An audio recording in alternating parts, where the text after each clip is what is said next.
Então vamos agora para o nosso convidado de altíssima categoria. Pode soltar a vinheta, por favor.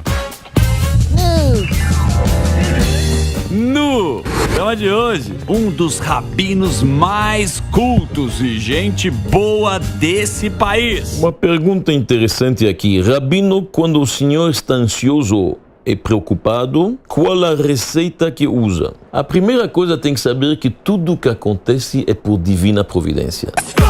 O cara que manja tudo sobre o judaísmo e multiplica seus ensinamentos como ninguém. O intelecto para captar maravilhas, é o coração para colocá-las na prática.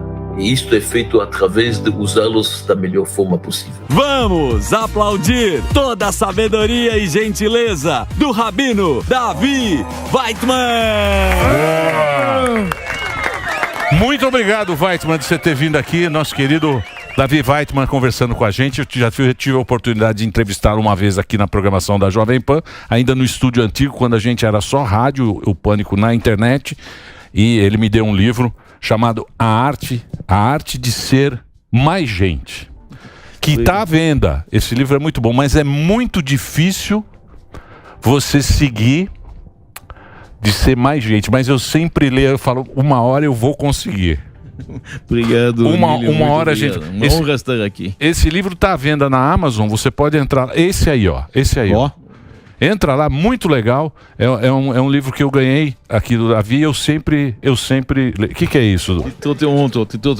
Te trouxe outros novos. Opa! Muito obrigado. Muito obrigado, olha só. O livro dos Salmos está aqui. Está aqui também. A colônia judaica no Brasil colonial. Você sabe que eu ganhei um que são todos os... São os hospitais... São os hospitais da comunidade judaica em São Paulo. É um livro muito bonito que eu ganhei. Todos aqui, ó. Pô, olha aqui, ó. Vozes do Holocausto, tá aqui. Volumes para você. Obrigado, Davi. Muito obrigado. Merecido. Muito obrigado mesmo. Rabino, essa semana a gente tem o Ano Novo Judaico, né? O Rosh Hashanah. Que isso sempre é uma dúvida que fica. Assim, pela religião judaica, o mundo tem qual idade, né? Porque você tem os geólogos falando em bilhões de anos, você tem gente que fala assim, não, o mundo, a África era encostada com a América do Sul, enfim, qual que é a leitura da religião judaica da idade do mundo e quantos anos o judaísmo comemora aí nessa semana? Então, se Deus quiser, sexta-feira à noite vamos entrar no novo ano judaico, chamado Rosh Hashanah. Nós vamos entrar no ano 5.784 desde a criação do universo. 5.784. Correto. Que é o Rosh Hashanah. Rosh Hashanah. Esta idade pode parecer estranha, porque os cientistas falam em milhões, em bilhões de anos, etc. Dinossauros pode ter em todas as épocas. O judaísmo também acredita em dinossauros, mas eles desapareceram. Tem muitos animais que já estão extintos. Mas nós acreditamos que o mundo tem 5.784 anos, ele aparenta mais velho. Você está me entendendo? Você pode ver uma velhinha na rua, ela tem rugas, ela parece ter 80 anos, mas ela é jovem, coitada, ela sofreu muito na vida. O mundo, Deus criou um mundo adulto. Assim como Adão, quando Deus criou ele não criou um bebê, criou um homem que tinha aparência de 30 anos.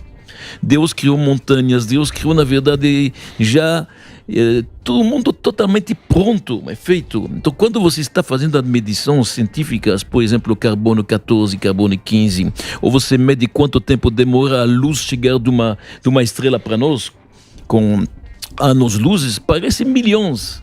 Mas Deus criou um mundo adulto. A verdadeira idade é 5.784. Boa. Entendido. Boa. Ô, Rabino, você sabe, a Talmud, a sabedoria, ela tá na Talmud, mas é muito difícil, porque, por exemplo, você vai comprar esse livro, tem na Amazon, esse livro tem em qualquer lugar. É difícil, profundo. É muito profundo, é muito difícil você poder entender. A Talmud de quando é a data dela? O Talmud foi escrito no ano 175, começou a redação e terminou no ano 450 desta era.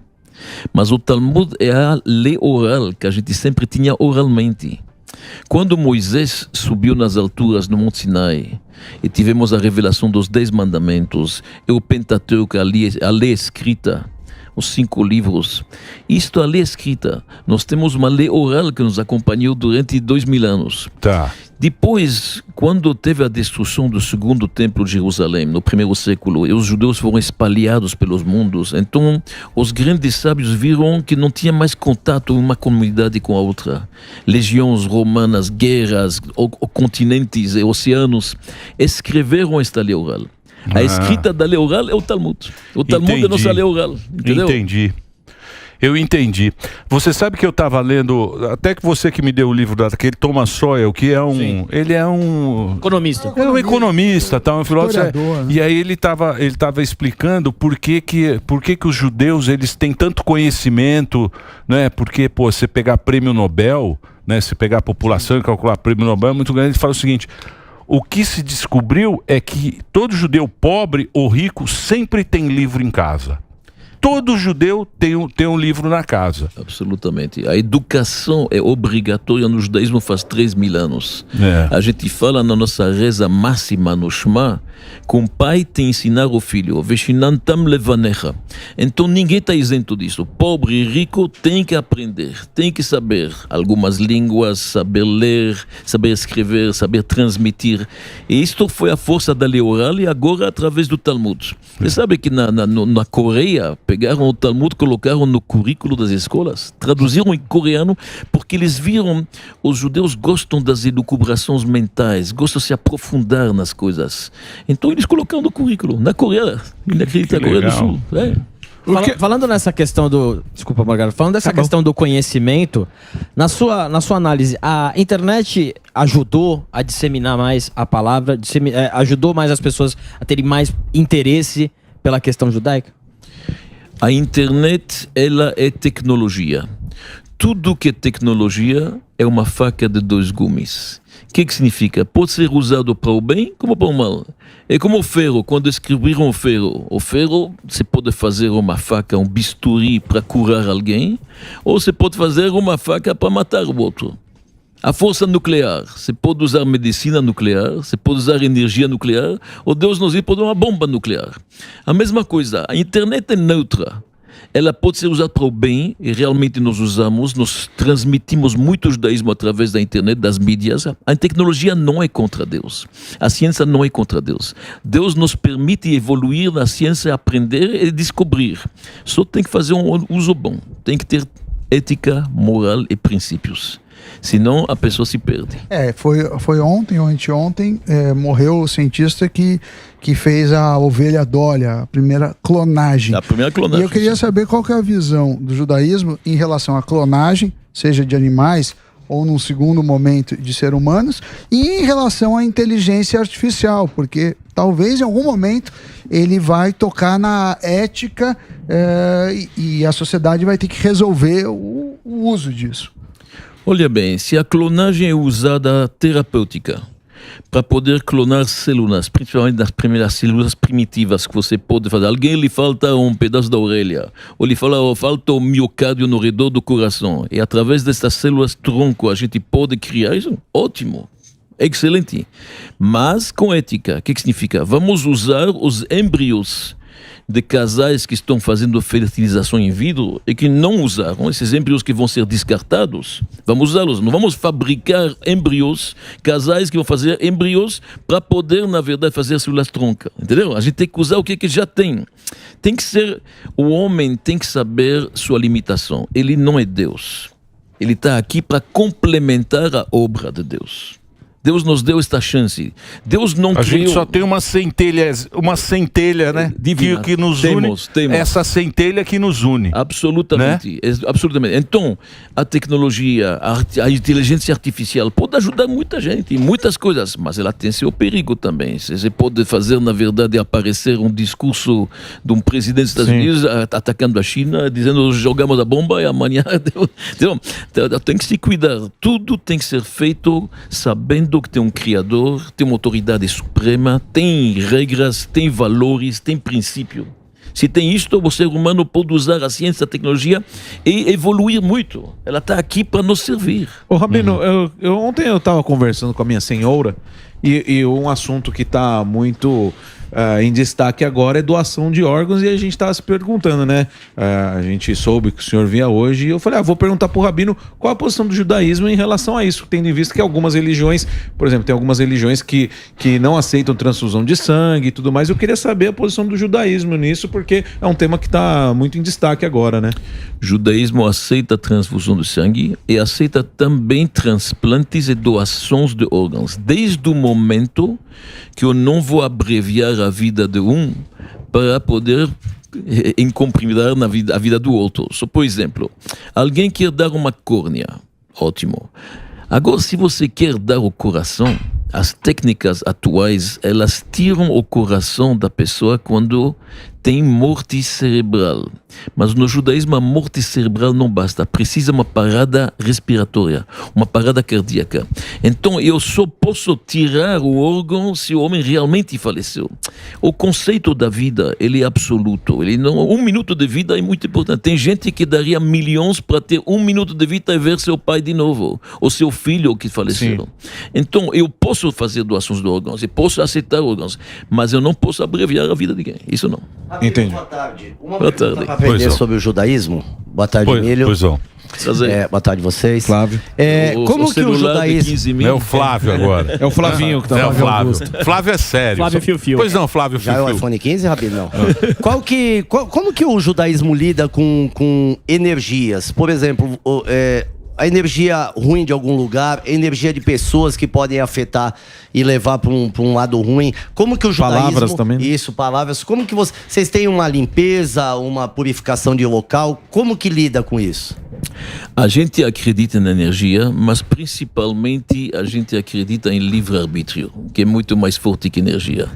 Então, verdade, tem gente que tem uma energia difícil, sempre briguente, tem um ambiente decisivo, mas tem o livre-arbítrio mais forte. Se você começa o dia já pensando de forma positiva, você está sorrindo. O brasileiro diz, se você sai de casa e você sai de cara fechada, você vai encontrar somente pessoas de cara fechada. Mas se você começa o dia com o pé direito, pensando bem, sempre positivo, com sorriso, a energia vai ser boa. Você que transmite energia. O principal é você. E se você está bem consigo, e se está bem com o Criador, a energia vai ser positiva no redor, não importa os outros.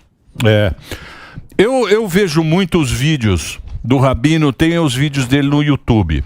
É muito bacana. Legal Saber, o canal dele. Isso. Tem o Instagram, Legal Saber. Ainda tem o aplicativo? Também, hoje mais no YouTube. Mais no YouTube. No YouTube, se você colocar, põe o endereço aí. Eles não põem nada aqui, viu, Rabino? Dele Isso aqui é desorganizado. É uma o que você tem organizado lá. Aí, ó, é legal saber. Tem lá no YouTube, você entra lá e tem muita coisa bacana no canal do Rabino. Deixa eu fazer um break agora para a rede Jovem Pan de rádio, a gente continua aqui. Vai lá, Reginaldo. Ô, Rabino, aproveitando esse momento, porque não é sempre que a gente tem aqui a sabedoria judaica e a sua presença.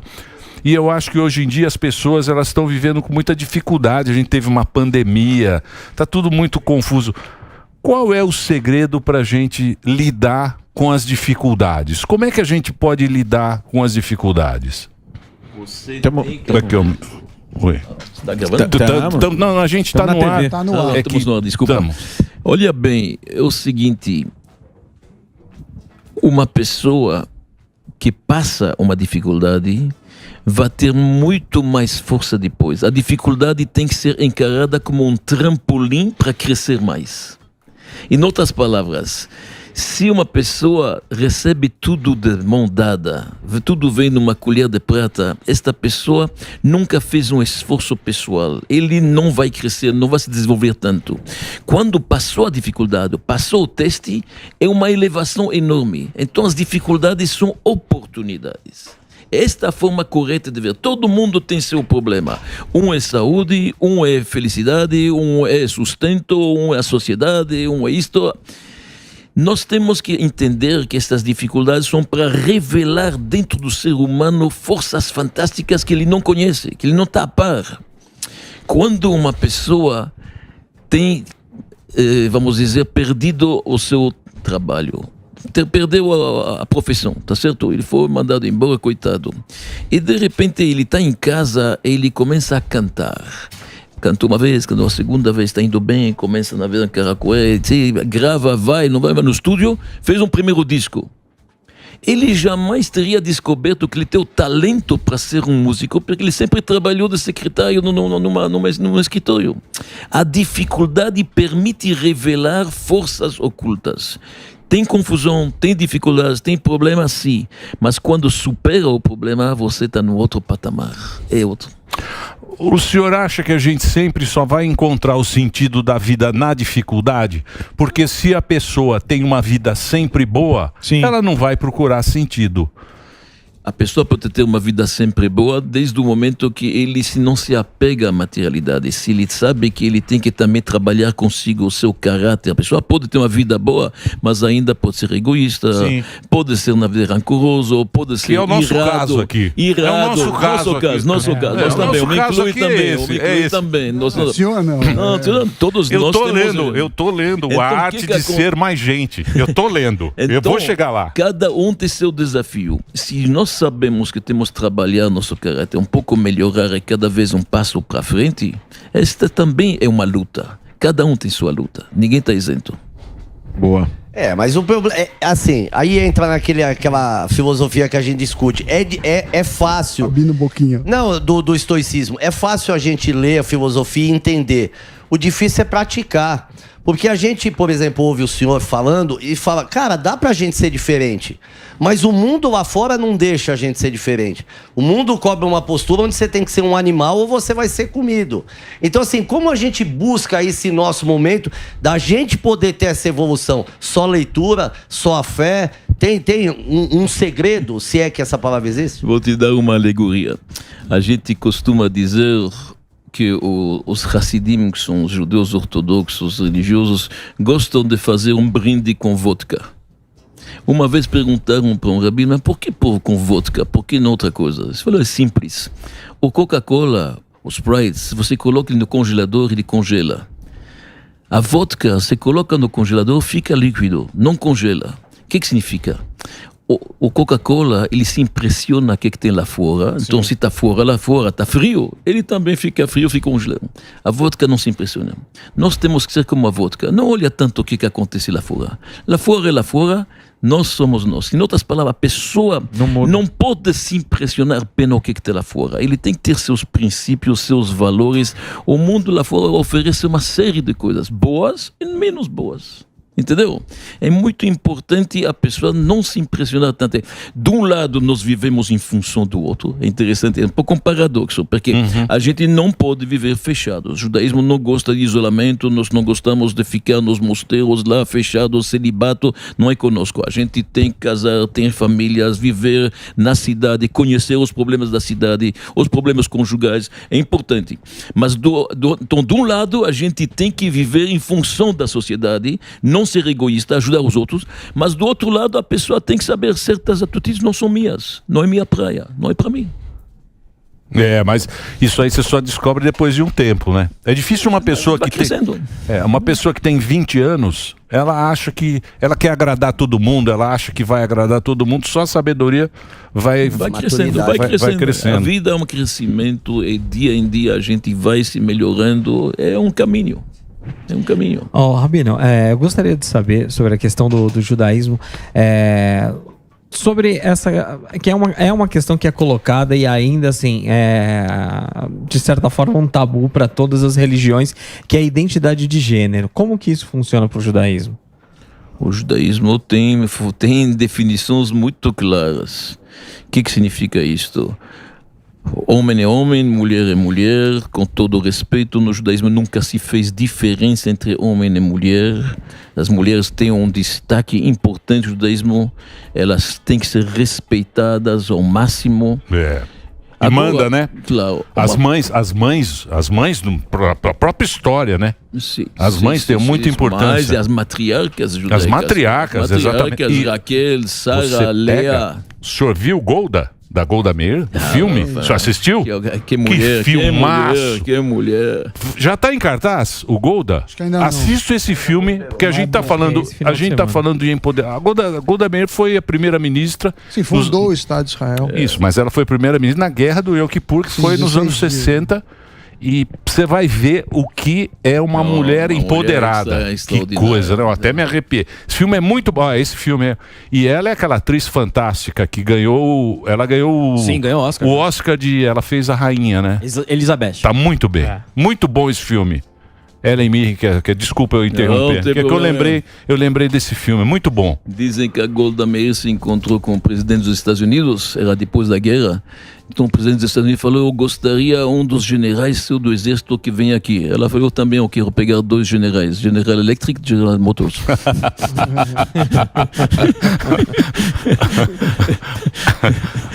Ô Rabino, eu queria fazer uma pergunta. Não, a gente tá falando do poder da mulher. Sim, é isso. Então a mulher tem importância no judaísmo, tem que ser respeitada. Agora, uma pessoa pode nascer homem e ter uma tendência, uma vontade de ser mulher. Pode ser, eventualmente. Eu acho que tem muito a ver também com o ambiente, tem muito a ver também com a educação, tem muito a ver com uma série de outras coisas. Mas como eu falei antes, o judaísmo acredita muito no livre-arbítrio. Então você tem a força, na verdade, de vencer muitas vezes a luta interna, entendeu? Em muitas coisas existe a influência astral. Sim, verdade.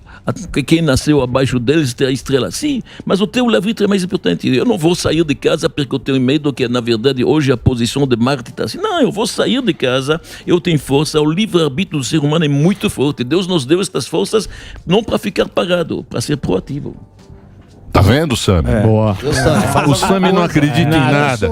Ele não acredita em nada. Jeff Bezos. Muito pouco. Assim, Pelo momento. E aí eu ia te perguntar, o que define um judeu nos atos? Assim? Então, se eu fosse começar a seguir mais a fundo a religião judaica, o que é o mais importante? Porque eu sei que tem um monte de regras, de rezas, né, de brahás, mas se fosse falar, o que é mais importante? Tem uma prioridade?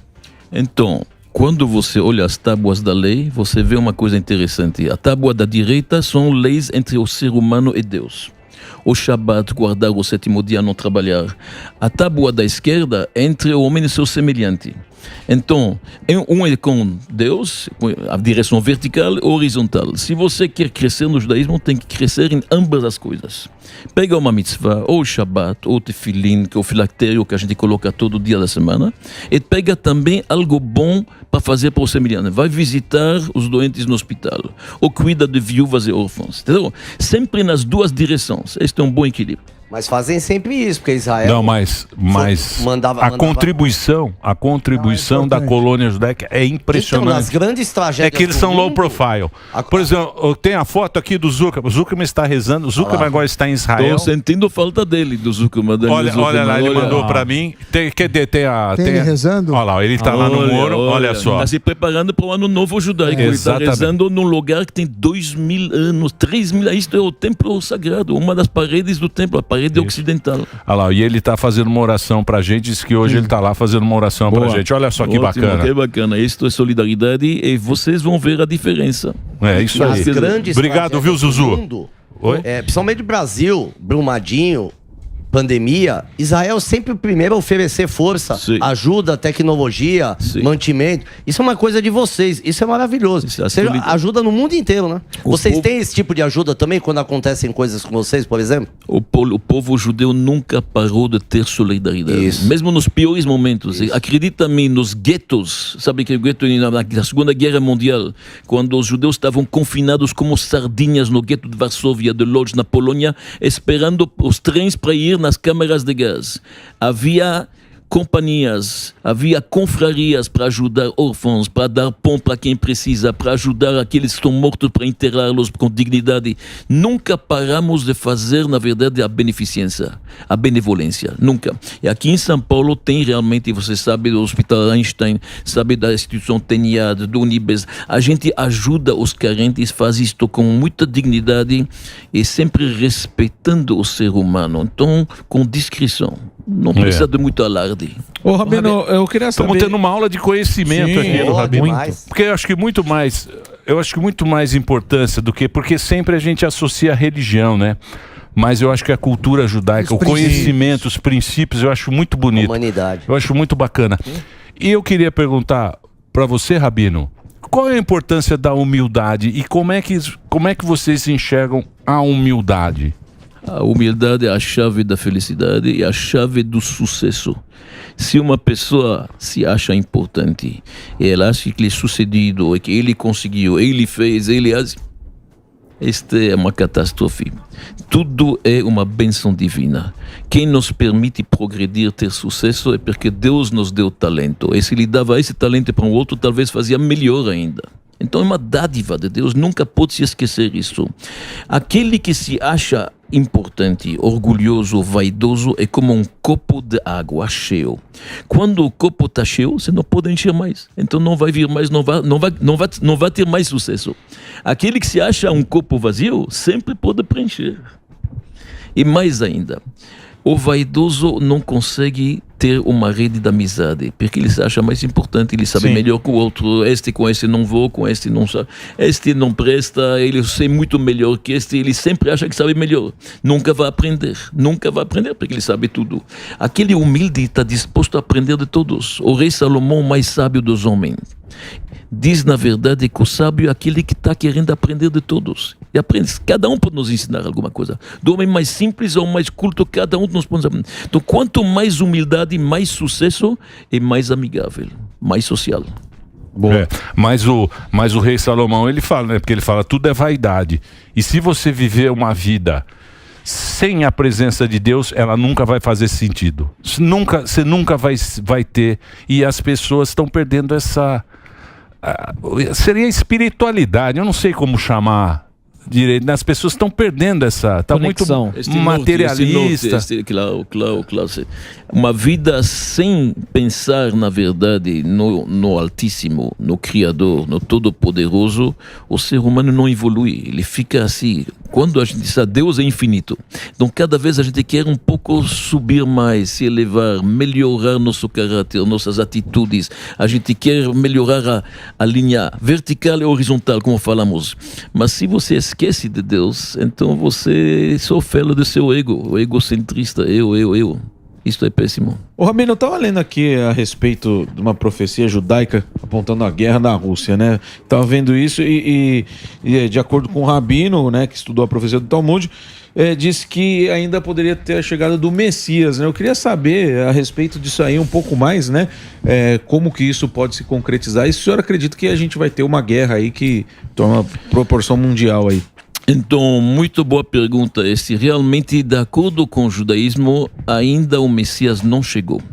O mundo como ele está agora, com miséria, com guerras, com competição, com confrontos, com mortes de inocentes que está acontecendo lá na Ucrânia e na Rússia, não pode ser que Deus idealizou isto e ser isto o propósito da criação. Então, para nós, o Messias chegando significa que vai parar estes conflitos, vai parar a competição, o ódio, a inveja, os homens terão fraternidade entre si, haverá, na verdade, uma harmonia, paz, tá certo? De acordo com o judaísmo, estamos esperando o Messias. E a data máxima é o ano 6000, mais ou menos. Mas um pouco antes, deixa eu explicar isso talvez um pouco melhor. Certo. A gente acredita que como Deus criou o mundo em 6 dias, e no 7º ele descansou, que é o Shabat nosso, o dia de descanso, muita gente descansa, assim também o mundo vai ter 6 milênios.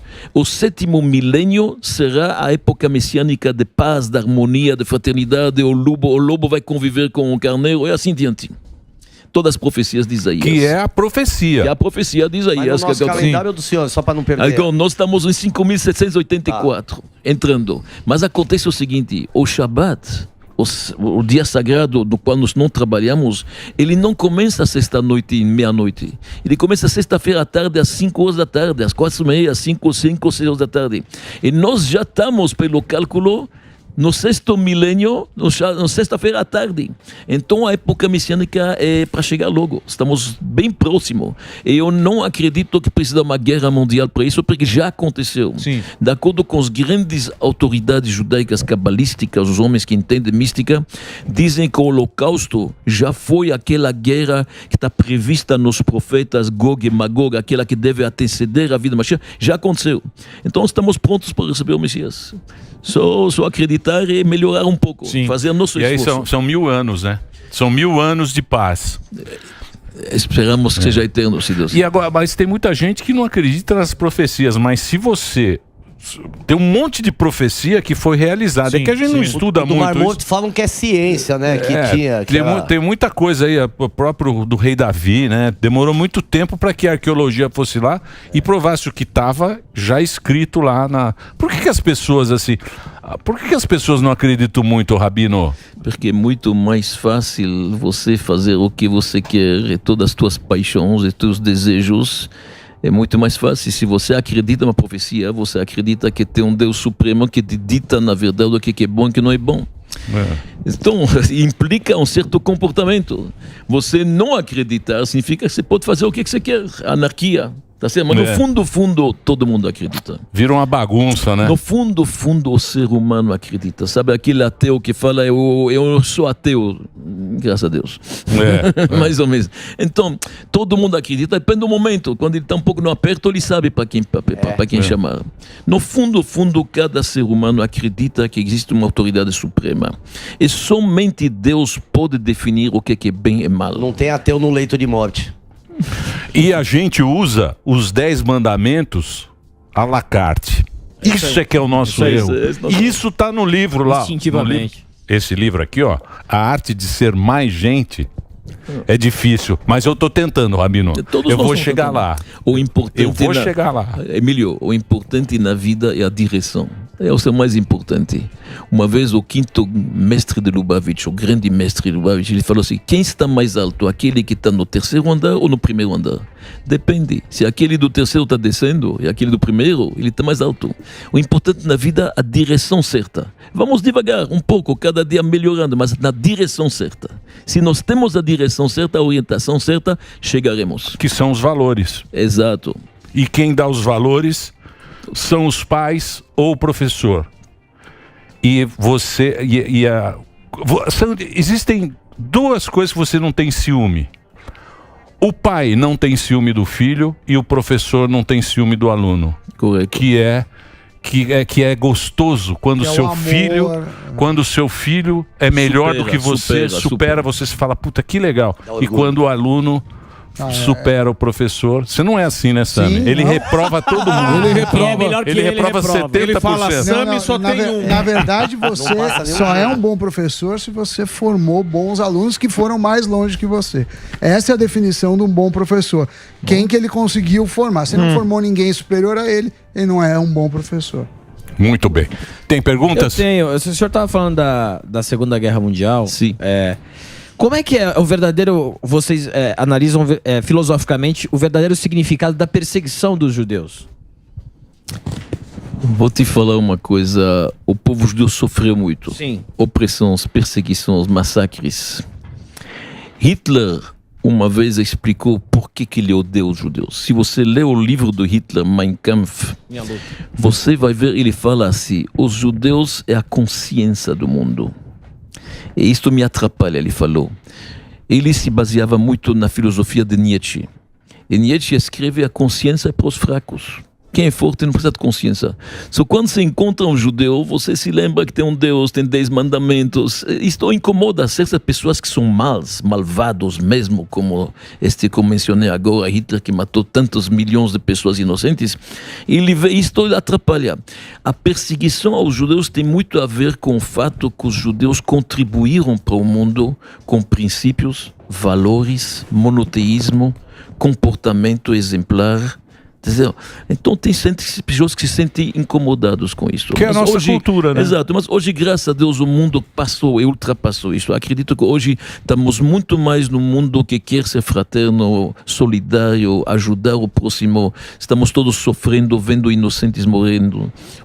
A consciência do mundo está muito melhor. Mas ainda tem antissemitismo. Você acha que é falta de conhecimento? Falta de entender? Sim. Sim, é falta de conhecimento. Por isso que temos aqui em São Paulo o Memorial do Holocausto. Você sabe que é muito importante.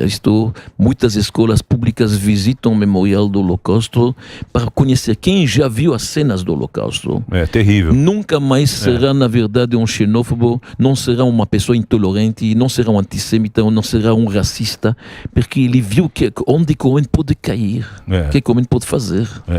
Transformar o outro em cinzas. Loucuras. Que é você dar poder ao homem, né? O homem, se ele tiver todo esse poder e não tiver Deus, que é aquilo que a gente estava falando. Poder sem acreditar na autoridade suprema. Que aula, hein? Muito bom. Olha, nossa, que aula. Vamos falar sobre o ano novo? Sim, claro, que é importante. Sexta-feira à noite começa o Rosh Hashanah. De acordo com a nossa filosofia, o Talmud, a Torá, como se mencionou, é o dia que Deus julga a humanidade. Deus vai julgar a humanidade para o ano que vem. Nós acreditamos que o contrato divino com a humanidade é anual. E cada ano é renovado. Então Deus julga como será o ano que vem em matéria de saúde, de felicidade, de sucesso, de sustento e tudo isto. Então um dia muito importante, e por isso que os judeus vão na sinagoga, sábado, e principalmente domingo nós vamos ter o toque do shofar, sabe? Aquela trompeta, aquele chifre que a gente toca para despertar o coração. É um grito do fundo da alma pedindo a Deus que Ele nos concede e nos inscreve no livro da vida, que a humanidade possa progredir, ser melhor, que haja paz entre as pessoas. Este shofar é uma coisa especial. Quando você fala com Deus com a boca, você está limitado. Mas quando você sopra do fundo do coração um apelo, então vou pedir, nós trouxemos aqui um shofar especialmente para tocar um toque. Claro que não é válido porque não é de Rosh Hashanah, mas para lembrar a todos que domingo nós teremos isto na sinagoga, um toque de shofar. Olha bem aqui, é muito importante lembrar.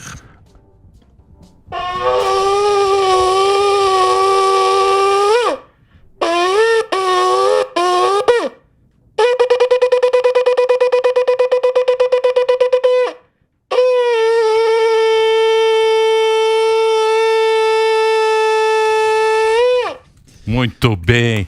Não é para qualquer um. Tem que estar Então você que está acompanhando agora, está tendo essa aula de conhecimento, de sabedoria com o Rabino. Pô, Rabino, obrigado. O que significa? Porque tem um toque longo, o que significa? Representa soluços. Você pode chorar e você já viu alguém soluçando?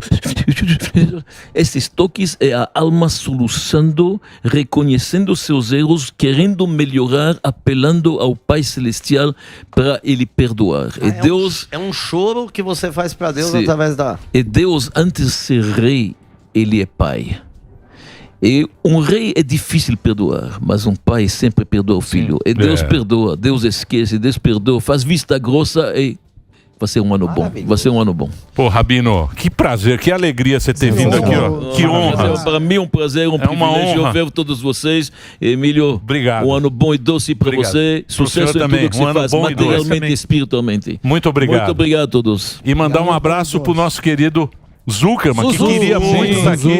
O Zuzu tá lá. As bênçãos de Israel para todos nós. Pessoal maravilhoso. Muito obrigado, muito obrigado. Muito bem. Reginaldo, vamos fazer o break agora, rapidinho.